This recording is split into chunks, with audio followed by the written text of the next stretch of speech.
قد ايه براعتهم وهم بيكذبوا، وقد ايه براعتك وانت بتبين لهم انك مصدقهم.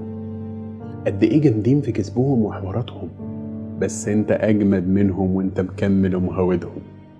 دي متعة كبيرة جدا ما يعرفهاش غير الشخصيات الراسية، متعة انك تستمتع وانت بتسمع حواراتهم واكاذيبهم بكل الابديتس بتاعتها.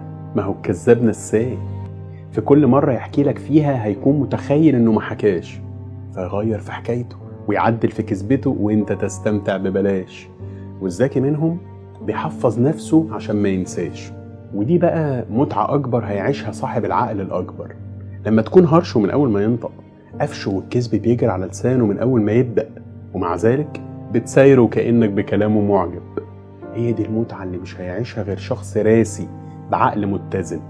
هم يكذبوا ببراعة وانت توهمهم انك مصدقهم ببراعة اكبر منهم. هم يحوروا عليك وانت تبان منبهر بالاداء وتسقف لهم. ربك قال عنهم: ذرهم يخوضوا ويلعبوا ويلههم الامل.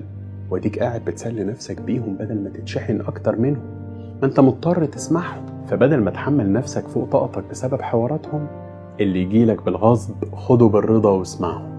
بس بلاش كلامهم يعدي حدود ودانك، بلاش تشغل نفسك بيهم عشانك، سيبهم يصدقوا كذبهم لما توهمهم انك مصدقهم عشان تريح نفسك منهم.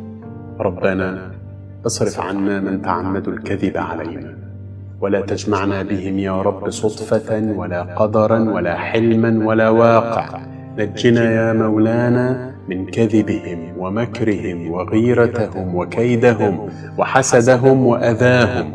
ربنا من أراد بنا شرا فاشغله بنفسه واصرفه عنا غير مشغولين به، ومن أراد بنا خيرا فوفقه إليه يا رب واجزه خيرا، وأعنا على إكرامه والتمسك به. ربنا آمين. أشوفكم النفحة الجاية بكل خير يا طيبين.